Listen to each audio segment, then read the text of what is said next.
imagine almost 12 million people simultaneously holding their breath, Yeah. just staring at a screen, watching 90 minutes of pure agonizing frustration against a literal brick wall of a defense. It's exhausting just thinking about it. Right. Because, usually when you follow a national sports team for decades, you get used to a certain rhythm. You get a familiar cast of characters, a predictable storyline, and frankly, a familiar sense of disappointment. You sort of learn to guard your hopes. Yeah, it becomes comfortable in its own peculiar way. You memorize the script, and you basically just brace for the inevitable early exit. But then, out of nowhere, the script gets completely shredded. Welcome to today's Deep Dive. Today is Sunday, June 28th, 2026, and we are looking at a truly monumental day in North American sports history. Absolutely monumental. The Canadian men's national soccer team just secured their first ever knockout stage victory at a FIFA World Cup. They beat South Africa 1-0 in a match that it tested the absolute limits of everyone's nerves. It was a crucible. The tension in Los Angeles Stadium was just palpable, even through the television screen. It really was. And to figure out exactly how Canada pulled this off, we're pulling from a really diverse stack of sources today. Right. We've got fresh, on-the-ground match reports from Team Canada and Squawka. We've got deep tactical previews from World Soccer Talk, extensive squad insights from 442 and GoAL, some massive broadcasting data provided by TSN, and even a curated guide of soccer podcasts from Audible. It's a great mix. Yeah. So, okay, let's unpack this. Watching the Canadian men's national team right now is like watching a beloved, decades-old indie movie franchise finally get a blockbuster, high-budget reboot. Oh, that is the perfect analogy. The production value has skyrocketed, the stakes are suddenly global, and, the audience has multiplied exponentially overnight. Exactly. But an indie director suddenly handed a massive budget still needs a coherent vision. And before we get to the absolute pandemonium of that 92nd-minute stoppage time winner... Man, what a moment. Right. But before we get there, we really have to look at the blueprint. We have to understand the tactical collision course that brought Canada and South Africa to this specific boiling point in Los Angeles today. I completely agree, because Canada's tactical profile under Jesse Marsh is fascinating. Remember, as 2026 co-hosts, Canada was guaranteed entry. Right. They completely bypassed the grueling CONCACAF qualifying round. Exactly. That meant Marsh, who was appointed back in May 2024. He had this massive pressure-free runway to build his system. And he used it to instill a highly aggressive Red Bull-style 4-4-2 pressing identity. They're built to frustrate you, force a turnover, and then just strike like lightning in transition. Yeah, relying heavily on the elite explosive pace of wide players like Tijon Buchanan. Yeah. Marsh brought that classic pressing trap. And for those following his career, this isn't just about running around aimlessly. It's about deliberately leaving a passing lane open to the opposing fullback, waiting for the trigger, and then swarming them with 3 players at once. No calculated. It is. And Marsh himself, he was a hard-tackling midfielder in Major League Soccer, and you can really see that gritty, relentless work ethic mirrored in his squad. But every system has an Achilles heel. Right, and for this specific 4-4-2, the glaring vulnerability is the deep block. Yeah. You look at this formation, and it's great for defensive solidity and springing counters. Yeah. But when you're playing against a team that refuses to come out, suddenly the geometry just works against you. Yep. A traditional 4-4-2 utilizes 2 flat banks of 4. That means you lack a dedicated central attacking midfielder like a classic number 10 operating dynamically between the lines. Spot on. When an opponent packs 10 men into their own penalty area, creating that deep block, the space behind the defense just vanishes. Suddenly, Canada's explosive pace has absolutely nowhere to run. They're just stuck. Essentially, yeah. They have 8 guys staring at a reinforced wall with nobody in the middle to thread a complex, unlocking pass. And heading into this tournament, that vulnerability was severely compounded by the massive drama surrounding their captain, Alphonso Davies. Oh, the Bayern Munich star. He is the undisputed face of Canadian soccer. Absolutely. But he suffered a left hamstring injury playing for Bayern in the Champions League semifinals, right at the tail end of the club season. So he missed the entire group stage here at the World Cup. Which is a huge blow. But what blew my mind, reading through the 4-4-2 squad insights, is how Marsh weaponized that injury. Oh, yeah. He actually admitted to using Davies as a literal decoy on the bench during those early games. Which is an incredible piece of psychological warfare on the biggest stage in the sport. Think about how that alters the opposition's preparation. Right. You're the opposing manager. You know Davies has a hamstring issue, but he's named to the match day squad. He's sitting there in a tracksuit. You have to spend days in training running double-team drills just to prepare for him. Because if you don't, and he actually steps onto the pitch, one of the best attacking fullbacks in the world will just tear your right flank to shreds. Precisely. It forces the opposing right back to stay pinned deep, inherently altering the entire defensive shape of the opposition just because of the threat of Davies. Wow. It's like a phantom gravity. But heading into today's round of 32, South Africa was the absolute perfect storm to expose Canada's geometric flaws, decoy or no decoy. Yeah, let's talk about Bafana Bafana. Managed by the Belgian, Hugo Broos, in what is his final managerial role.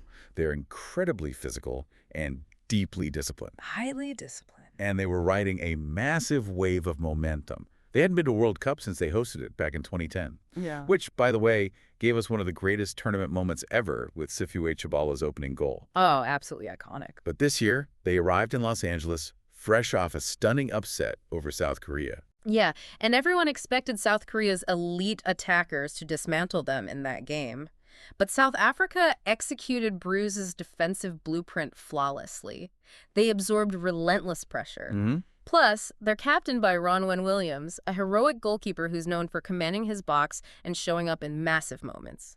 So you have a highly disciplined, physical defense, perfectly comfortable sitting in a deep block, a top-tier keeper, and a Canadian team that mathematically struggles against exactly that setup. Which honestly makes me want to challenge the fundamental premise of Marsh's setup. Okay. Is a high-intensity, transition-heavy 4-4-2 actually sustainable in a grueling knockout tournament? I mean, you look at league play and teams have time to recover, but in the World Cup knockout stage, isn't this just a recipe for late game burnout when you're faced with a disciplined defense that simply refuses to break? What's fascinating here is that the very nature of tournament soccer tests that exact question.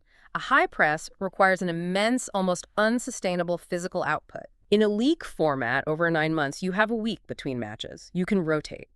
In a compressed, high-stakes World Cup environment, the physical toll on the legs is massive. If you don't score early, the anxiety builds, the legs turn to lead by the 70th minute, and you risk being completely exposed on a counterattack because your players are exhausted and out of position. And that tension, that exact agony of trying to break down a deep block with heavy legs, manifested perfectly in today's cagey, nail-biting match at Los Angeles Stadium. It really did. Let's get into the actual match report, because the surprises started before the referee even blew the whistle. Despite Jesse Marsch declaring earlier in the week that Alphonso Davies was 100% fit and ready to go, Davies did not start the match. Another layer of the mind games. Exactly. Marsch made 4 changes from their last group game against Switzerland, and central defender Moise Bombito got his very first tournament start. And from the first whistle, the match was the definition of a defensive standoff. The stats from Squawka tell the story of Canada's utter frustration. They dominated possession with 58.2%, they registered 12 shots, and 7 of those were on target. But South Africa's defense, exactly as we anticipated, was heroic. Ronwen Williams was an absolute wall in the net. He was catching crosses, commanding his area, and just slowing down the pace of the game every single time he got the ball. There was this agonizing moment right before the half. Bombito gets a powerful header off from a set piece, and it looks like a sure goal. It's past Williams, but Aubrey Modiba is standing right on the post and clears it directly off the goal line. It was pure chaos in the box. Williams even had to make a brave diving save on the ensuing rebound against Buchanan just to keep it level. Yeah, that was crazy. And then you had the penalty shout. Richie Lareau went down heavily in the box during first half stoppage time. Huge appeals from the Canadian players. The crowd is screaming for it, but the referee waved it off. The video assistant referee took a look and didn't intervene either. You could just feel the collective anxiety building. The longer it stays 0-0, the more South Africa's deep block is winning the psychological battle. You're watching Canada pass, probe, cross, and just bounce off this wall. Extra time is looking inevitable. The players look absolutely exhausted. But then, the climax, the 75th minute, Davies finally enters the match. And you can instantly feel the energetic and tactical shift. South Africa's defense suddenly has to recalibrate to deal with his actual presence on the flank, not just the threat of it. Exactly. He immediately forces the issue, setting up a near miss for Promise David, who dragged a shot just wide of the post. Huh. But the clock is ticking down. We hit 90 minutes. We're into stoppage time. The tension was unbelievable. And then in the 92nd minute, Canada finds a breakthrough down the right side. A desperate cross comes in. It's headed away by the South African defense, but the clearance falls slightly short, dropping right to Stephen Eustaqiuo at the edge of the area. He takes one touch to set his feet and hits a beautiful half volley straight into the bottom corner. 1-0. We have to talk about the technique on that strike. Under that much pressure, with dead legs in the 92nd minute, with the ball dropping unpredictably, to keep your chest over the ball and strike it, that cleanly requires total elite composure. Yeah, it wasn't brute force at all. It was so precise. Watching that sequence was like finally finding a sledgehammer after spending 90 exhausting minutes trying to pick a reinforced lock. That's exactly it. And if we connect this to the bigger picture, this singular 92nd minute moment completely validates Jesse Marsh's grinding system. Yeah. Yes, the high press is exhausting. Yes, they lack the geometry to easily slice through deep blocks. But Marsh's philosophy is also about relentless structural belief. They didn't panic and start hoofing long balls aimlessly. Right. They stayed composed. They kept the structural integrity of their 4-4-2, they kept pushing, and they trusted that the sheer volume of pressure would eventually force a crack. Eustaqiuo was in the right place at the right time because the system demands that midfielders arrive exactly at the edge of the box to recycle those exact kinds of defensive clearances. And the explosion of joy when that ball hit the back of the net. I mean, it wasn't just echoing around Los Angeles Stadium. That roar was the culmination of a massive cultural wave that is currently crashing across Canada. It's massive. Let's look at the broadcasting data TSN released because it is staggering.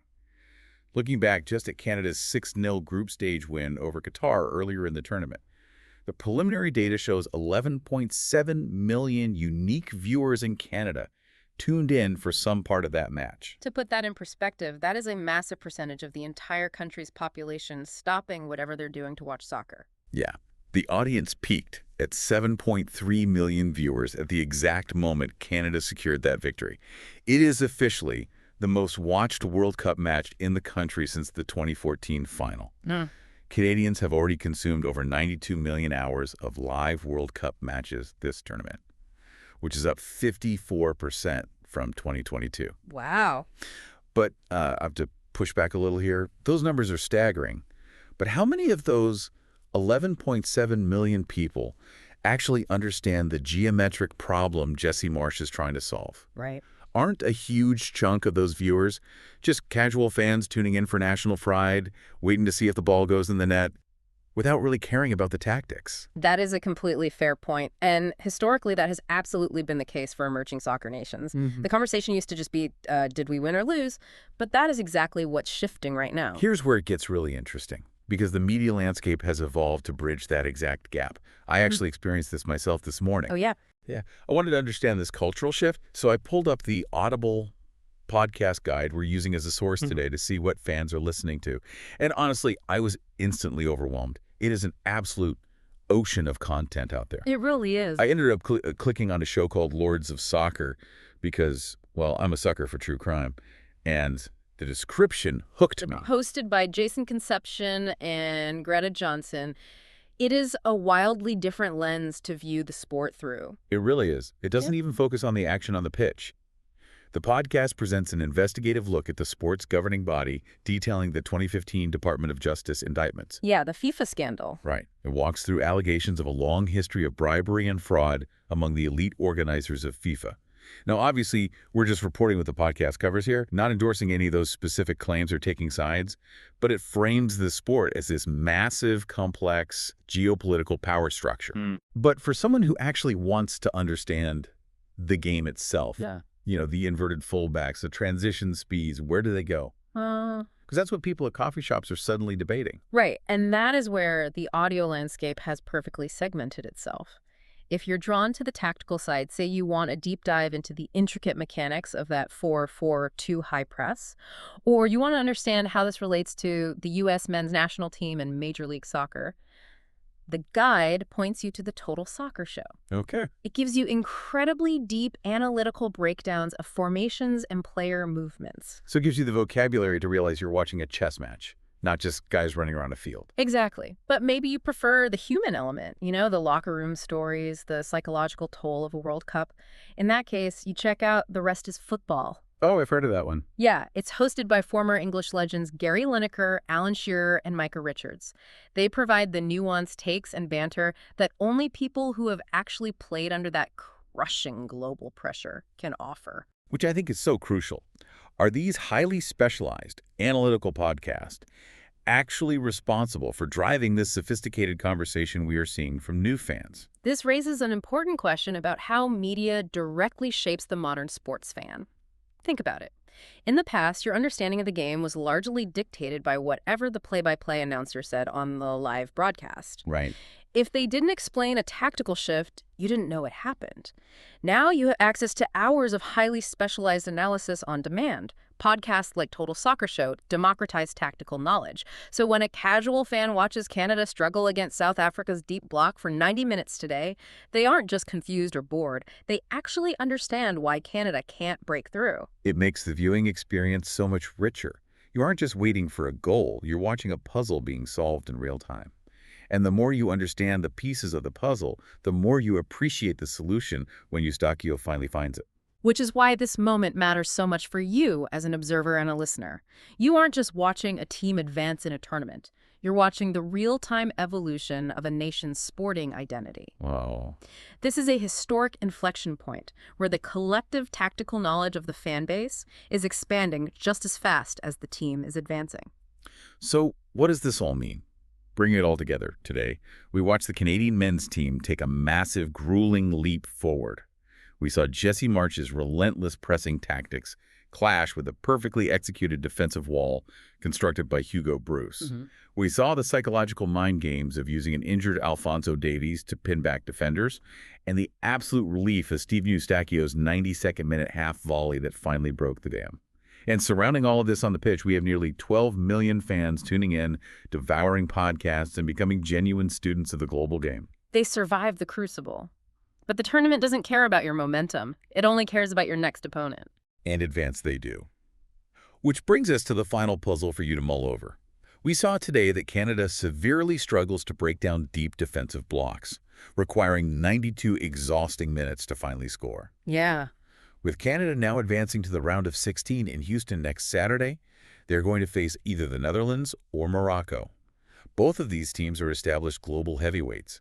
So how will Canada's transition-heavy, pace-reliant style survive against opponents who not only possess world-class disciplined defenses, but also have lethal elite attacks of their own who won't just sit back and let Canada dominate possession? The blockbuster reboot just survived its first major plot twist, but the sequel is going to require a whole new script.